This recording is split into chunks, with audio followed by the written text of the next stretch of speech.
While they're trying to pull up the PowerPoint, what I'm going to try to do is combine aspects of the two papers, the one on plundering the bodies of the dead during conflict, and also the consequences of kidney selling. And I'll do it as quickly as I can. So I could introduce just briefly by saying that my work has really been inspired by many people, but in terms of method, Pierre Bourdieu, in his later incarnations, I luckily got to spend some time with him in Paris and also at Berkeley, and that is the idea that you can be an academic, you can be an intellectual, you can be a scholar, but you must, as a citizen, a global citizen of the world, also work as a public anthropologist. So his small article that he wrote before he died, all my students read, Scholarship with Commitment. So the other aspect of my research has derived from my writings on violence,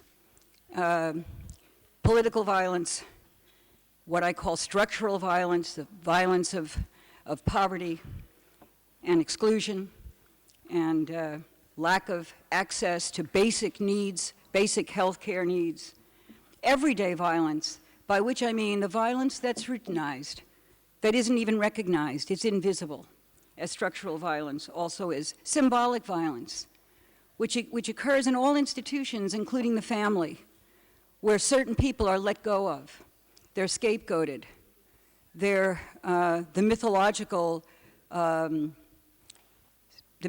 scapegoat, I guess you could say. And all of this bears on the question of organs trafficking.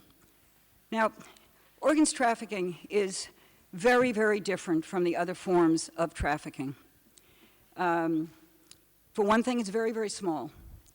For another, the question of forced or coerced repatriation isn't even at issue. The people who are trafficked to sell their kidneys are wanted for one thing only, a kidney. And especially when it's done transnationally, which is mainly what my work has been about. So they get up on that table. If they don't want to get up on that surgical table, there are enforcers. There are many levels of brokers. One of them is called the minder, or the pal. And that pal is very nice until you say, I've got some, I'm a little nervous about doing this. I didn't know it was going to be such a long procedure. I didn't know I was going to travel so far to do this. I'm frightened. And then they say, you don't get up on that table, your body's going to be floating somewhere. So it's inherently coercive. There's no chance of using it as a pathway to a passport. You're basically in and out, back home. And the other dimension of it that is different, and it's the one that I feel most passionately about, this can be ended if there was political will, but they will not identify who the culprits are. I hate using the word demand. It's not a word that I use. I hate the idea of supply, surplus. All these words are terrible. But the people that are without whom nothing can happen are the surgeons. And even though the Istanbul Declaration and the Istanbul Summit was an amazing event in 2008 when surgeons and transplant coordinators came from all over the world and agreed by consensus, not always the best way to go because I walked around the room, I knew about a third of the people in the room, and I knew that not everybody was really on board with the Istanbul Declaration, which was a consensus statement by the International Transplant Society and many other groups added on that transplant tourism was a hoax. It was not like other forms of legal medical tourism. It was inherently exploitative, and it was commerce in organs, and as I like to say, what it really is transplant trafficking, because what you're selling is a package in which the donor comes along for the ride, but you're buying and selling an illegal transplant. And so it means that the hospitals are responsible, the nurse coordinators, everyone is responsible. The insurance companies that pay for it, even the, at times, travel agents are involved, immigration officers are involved. So everybody's being paid along the way to make these things happen. So the only article on transplant that I haven't been able to peddle to a scholarly journal or a medical journal or a human rights journal is one called "Who's Got the Knife? The Role of Surgeons in Transplant Trafficking." And no one will touch it with a 10-foot pole. So they're immune. They're absolutely protected. The other person, they do not, or the other actor in transplant trafficking or organ trafficking or trafficking in persons for the purpose of the removal of their organs, that to me is just a little bit too bureaucratic language, is the patient buyer, because we give them immunity because they're sick. And it's important to have compassion. And I have learned to, not quite like social media, to befriend, but I have learned, and not just for the purpose of research. If you're a good enough anthropologist, you learn to sit down and listen to whatever it is people have to tell you, and to understand the world, the moral world, the everyday life that they have, what brought them to do this. And that means getting along with the brokers, the surgeons who are involved, having really good, debates with them. But you have to learn to work with people you may not particularly like. The hardest population to interview are the buyers, even more so than the surgeons who duck you quite a bit.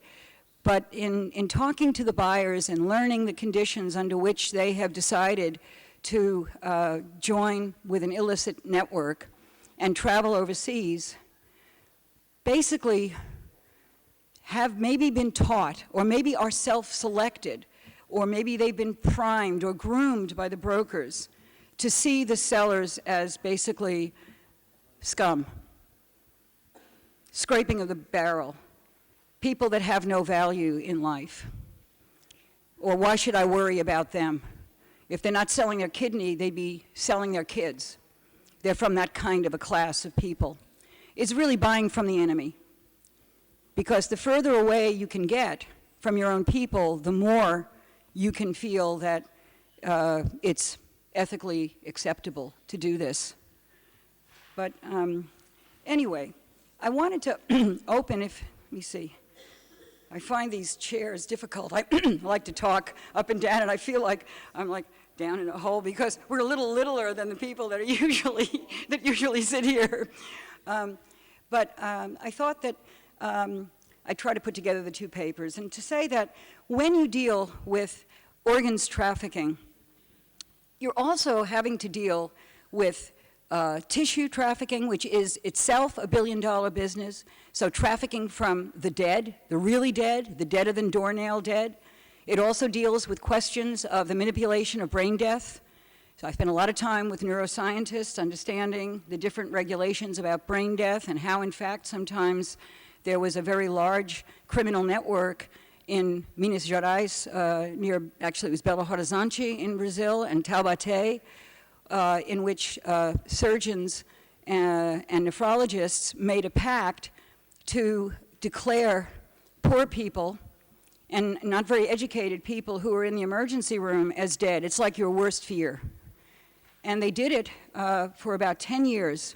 And one case that wouldn't rest, Paulo Pavisi, who everyone said was crazy because his son, he managed through Freedom of Information Medical Act in Brazil to get his medical records and found out that he was not brain dead. And that was just one in hundreds of these. And the surgeons, declared him crazy. They had a death squad after him or whatever.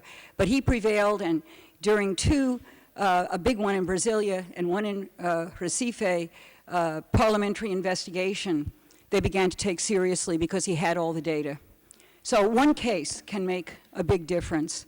So it means you really are looking at all aspects. And the problem is that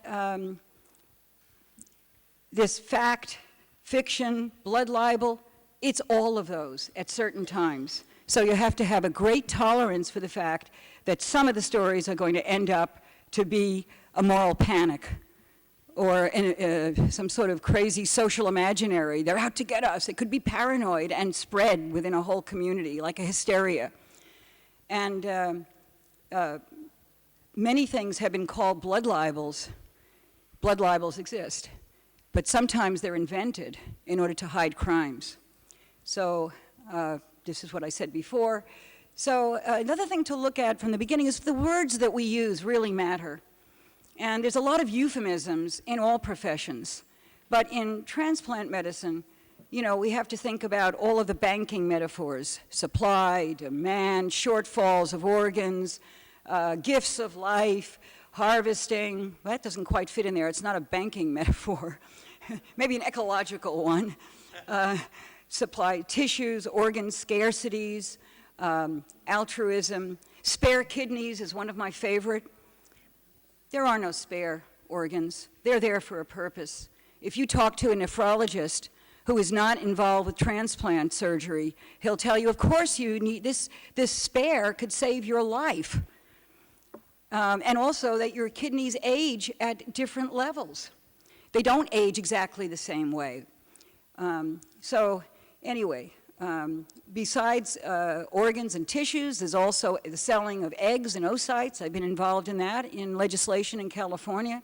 Sperm banks, surrogacy, rented wombs, all of these are kind of dimensions of the things that I think go into the study of trafficking bodies in particular, parts of bodies whole, bodies in parts.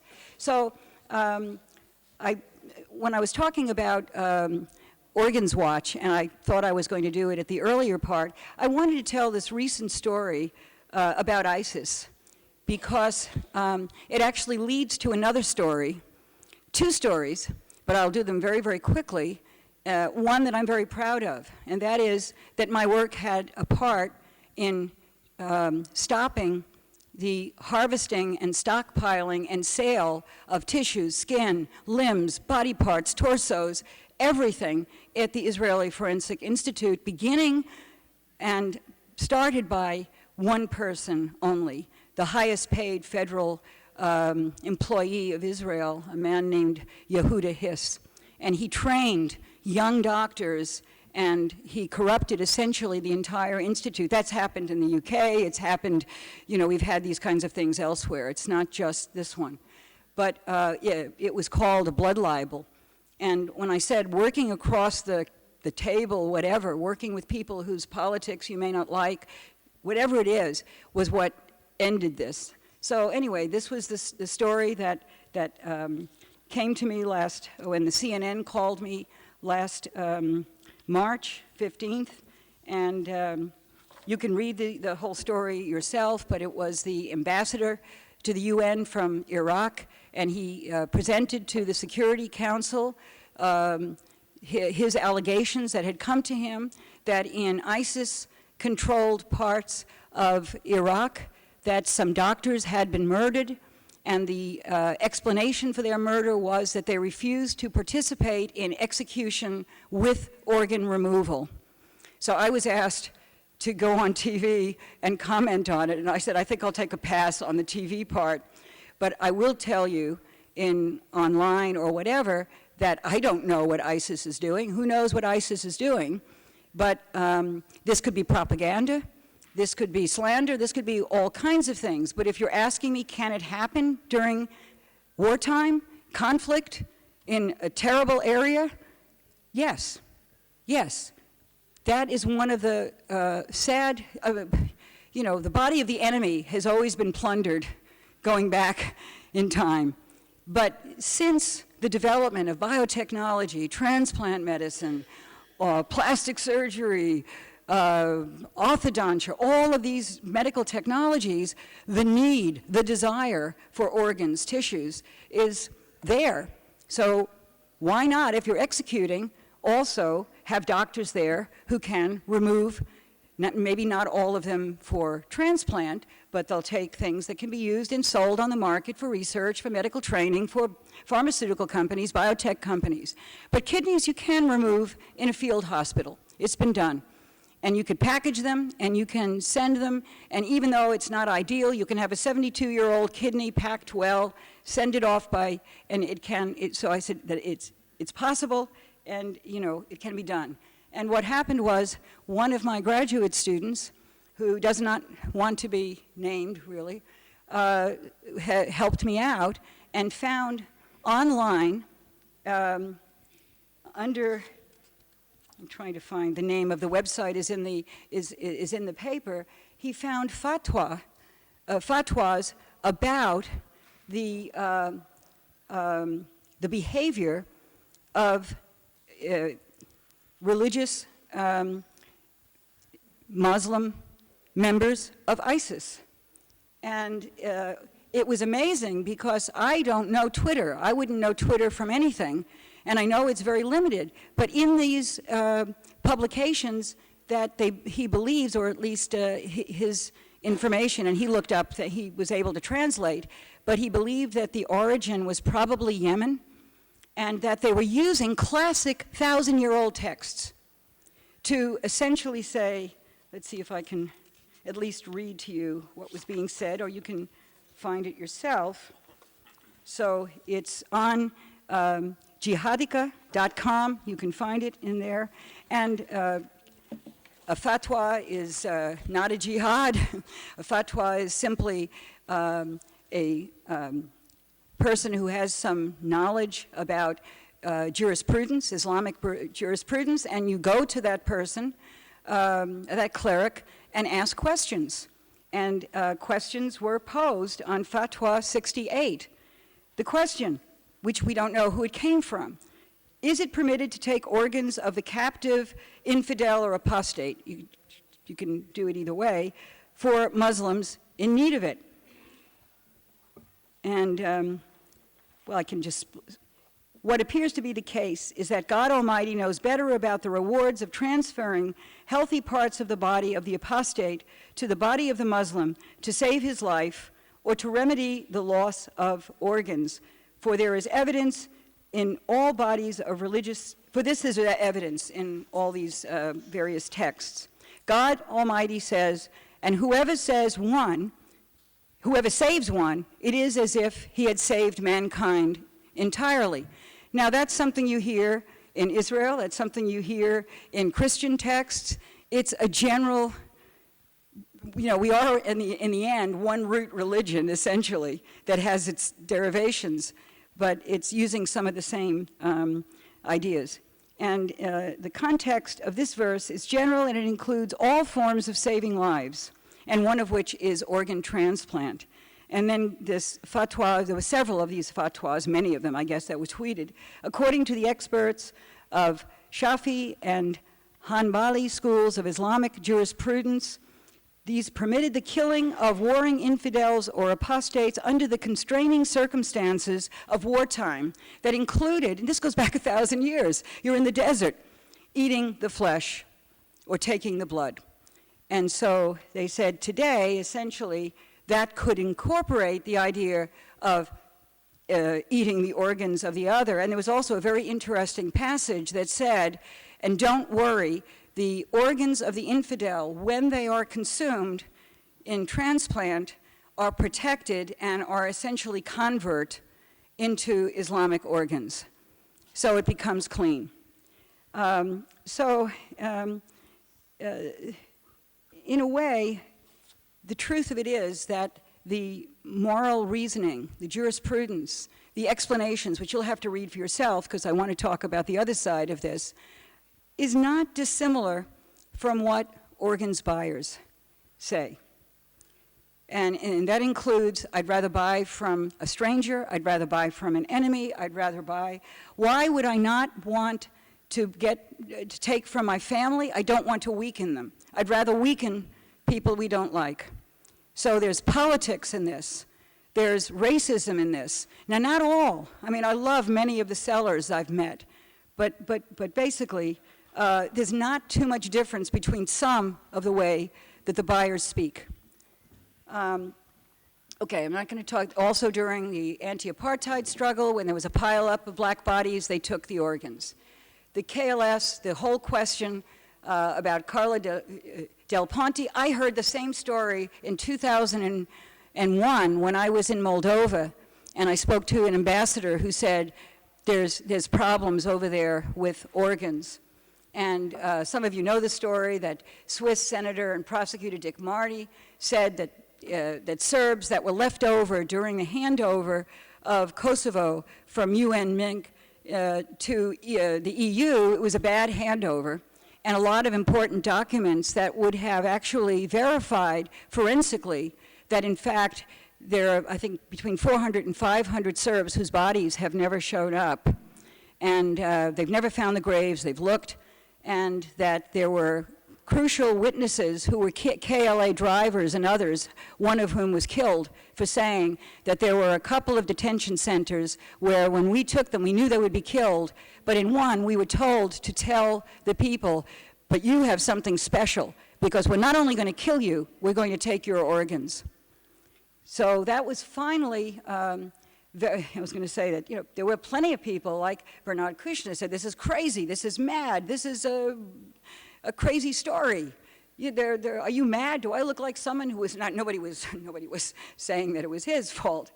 But they never found the bodies, but the Special Task Force Chief Prosecutor Clint Williamson confirmed Marty's findings and said there is compelling evidence, and I have some of the documents that were blacked out, but I know what they're talking about. They had, you know, some excellent evidence there. Now, this is the one that I am particularly proud of because what was called a blood libel, and that caused me also to be in the newspapers in Israel as a blood libeler, was a Swedish story that came out in 2009, published in Aftonbladet.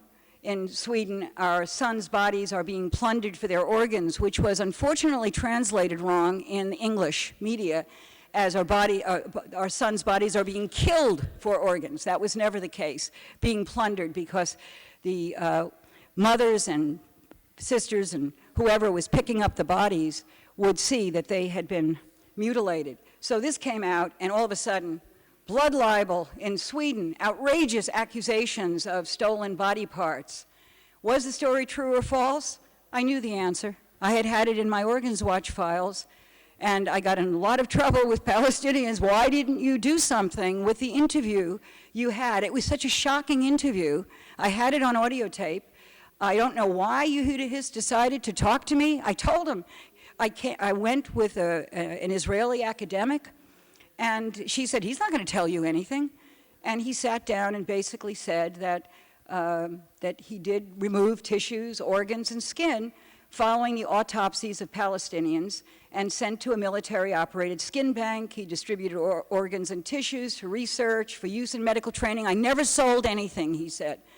He didn't tell me that organs were being stockpiled in the thousands, and they were taken from Israelis and tourists and anybody that they could take anything from, including suicide attack victims from buses. If they had anything that was left, that was taken too. And he said, it's the madness of people here, the religious people who will not give organs. And so we just have to take them. And this was a photo that I had in my files because when I was in Bethlehem at the St. Ives Legal Institute, I was given this file, and they said, find out what went on, you know, with this person. And so I decided belatedly to publish the body of the terrorist once in 2009, and then I republished it with a much longer discourse in a social research journal. And then the Israeli media asked me for the tape, and they played it on TV as part of their own investigation. And, you know, so these are some of the quotes that they had.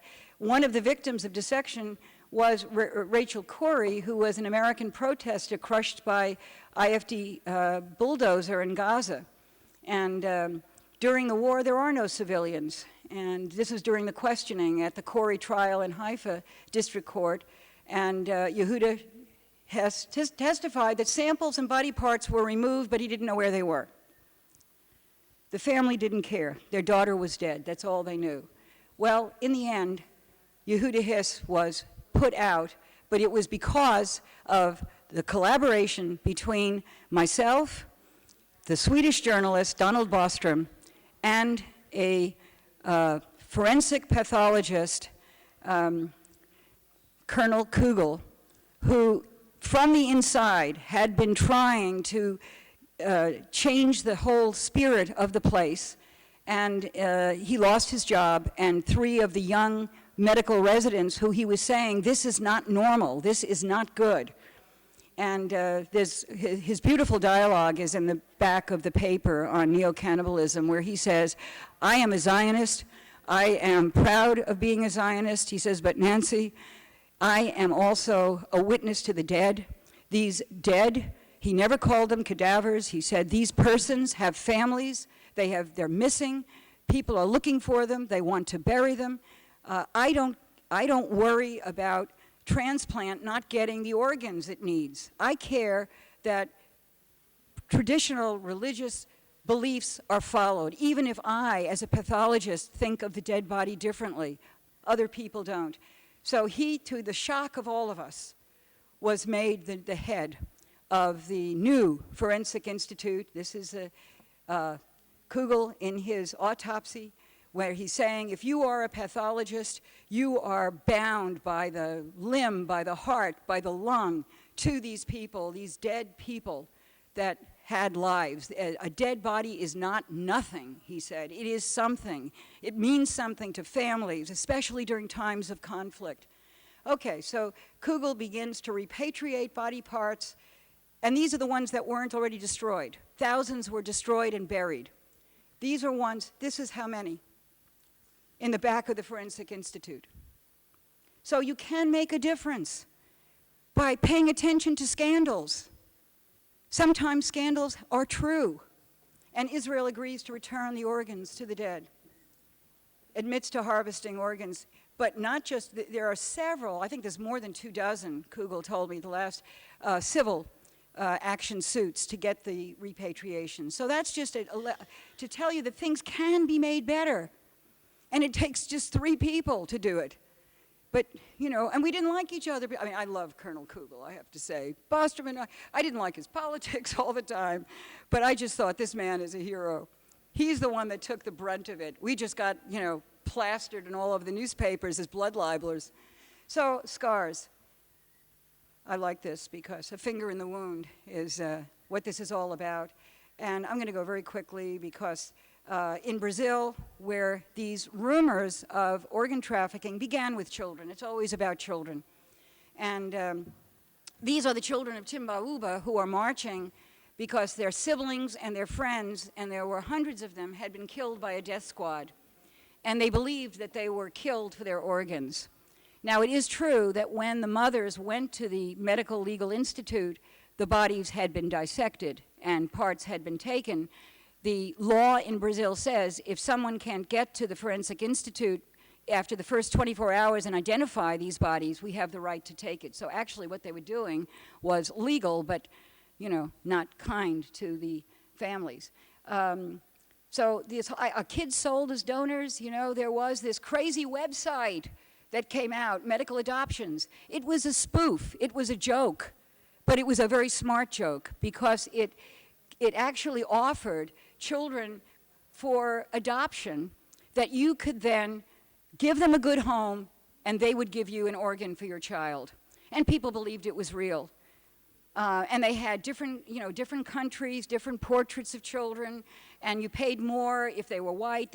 The people had read my work very well. If they came from the South, you pay. So people thought it was real, but actually it was very educational. But in fact, yes, minors, but they're not hit on the head, kidnapped, I hope. I hope some of those street kids weren't killed for their organs. I don't think they were just killed because they wanted to get rid of street kids, but then they took the organs and the tissues, you know, but minors were recruited in Moldova, Albania, Brazil. These are cases I know Philippines, to sell a kidney. Young men in Baseco showed me their falsified birth certificates with changed names and age, which allowed them to sell at the time when it was still not legal or illegal, but able to do it. The Netcare transplant case in South Africa, in Durban, had 4 minors trafficked from Brazil. By minors, meaning 16, 17 years old. So this is demand. Yes, of course, people want to sell. Does that make it not being trafficked? No. Most people who are trafficked agree to it. And according to the Palermo Protocol, they understand that. I don't know how much time I have. I wanted to, am I done? Was that it? Can I show then a couple of very short, oh, we struggled so with these, I can't show 2-minute videos? Okay, just for the videos. Each one is like 2 minutes. The videos. Can we put the back on? I don't think they can hear. Okay. This, we're going to do the quick. Yeah, I'll take you over there and show you the place. He's coming, so I'll tell you. I took these from 4 different films that I worked with on the ground. Do they know? What's the name? Yeah. And so the first one, as I would say, is my question. I picked a guy that would question. What's happening? Oh, I have to sit down. Okay, so was Nick trafficked or not? So Nick Rosen was a black sheep in his family, and he was ostracized because he refused to join the army. And here he is, selling his kidney at Mount Sinai Hospital. He had met the broker, introduced him to the person named Brad, who is the recipient, in a coffee shop next to Mount Sinai Hospital. Now he's very nervous. He's taking a video of himself to do this, and he says, I'm Nick, and I'm strong, and I can do this, and so forth. All right, Nick, we've got that. So now he's showing that he's going to Mount Sinai. He's kissing his kidney goodbye. They wouldn't let his friend come in and photograph the surgery. We could not show you the picture of his scar because it was indecent. He was naked. But he had a scar that does not exist at Mount Sinai Hospital. It was his whole, it was not on the left side, it was just his entire rip-it-out kind of surgery, whereas there, they tend to do laparoscopy. And this was clearly someone that they knew, and they just did it as quickly as possible. Brad is fine, but Nick's not so fine. Although this is, later on, because he made this film. This is the little hotel room, and he has $50 bills. He's putting them on. We can move it on to the next one. You get the idea. So the next one would be fine. We'll just do the next. Okay, this is a broker, and this is undercover work. I'm in Tel Aviv in a hotel. I don't know if this is loud enough. It's very important. This is Elon Perry, the most wanted man for Durban. He is 39. I'll tell you. This is a woman, Catherine Bentelier, I was working with. She's posing as somebody looking for a kidney for her brother. And he's telling her, you can go to the U.S., that would cost you a lot. You can go to South Africa, that's far, but it's much cheaper. You can go to Turkey in a week. But I'll tell you, it's going to cost $160,000. And don't worry about matching. We'll do it. And this is in a beautiful hotel in Tel Aviv. All right, the next one is about, this is all the networks, and I was going to do. Now, this is 2 from Moldova to show you some of the injuries that are recorded here. This is Nikolai Vardan. He's going to be speaking in Moldovan, Romanian. And he's devastated because he's just learned. We took him to the local hospital, and they found that he had high hypertension, and he was going to have to travel to get tested to see if his one kidney that was left. If I had time, I would tell you that it's almost impossible for people in these rural villages to get dialysis if they need it. And so he's saying, I'm going to die, I'm going to leave my wife and 2 kids. I was a fool for what I did, and I've ruined my life by doing this. All right, we'll get the next one. But there's a beautiful scene where his little daughter wipes a tear, but somehow I don't see it there. Anyway, then we're going to show you one more in Moldova, the last one. And this was a shock to me. For some reason, we don't have the voice. This was a film that I did with Dan Rather, who's a famous journalist. And one of the people we were going to meet was Vladimir, who was a teenager when he was recruited and taken to Turkey.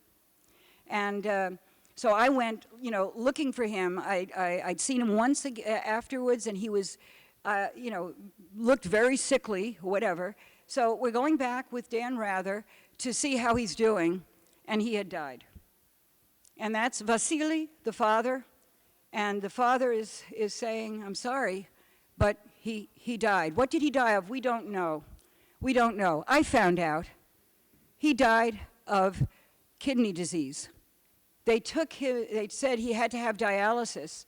They took him to the Republic Hospital once a week, asked the villagers to supply blood, and they told the villagers and the father that he had blood cancer.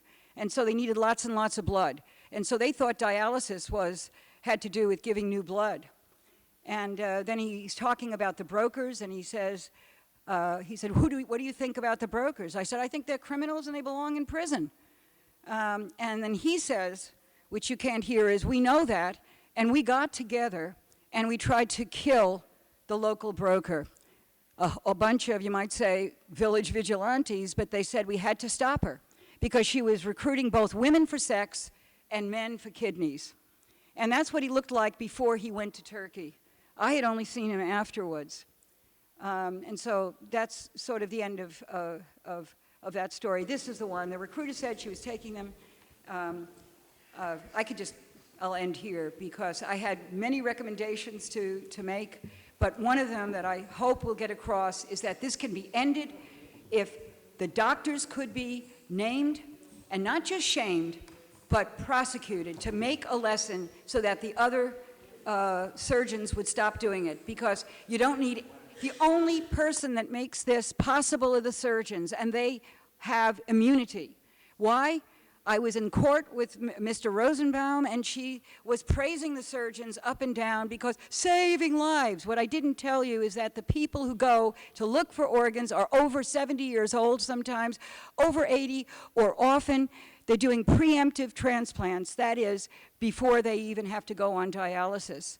They have large families, and I'm talking across the board of who these are. They don't need to do this. And so what can you do? Possibly you can say that if you leave our dialysis unit and you come back with a kidney from another country, then we're not going to have Medicare, which is U.S. law, pay for your anti-rejection. You'll have to pay out of pocket. Now that would violate the Hippocratic Oath, but that's what some doctors say. They can go to another clinic. Maybe they'll allow it. But I myself, if you left my clinic, and I know that you went abroad to buy a kidney, I'm sorry, I don't really want to, have the federal government pay for this because it's a crime what you're doing.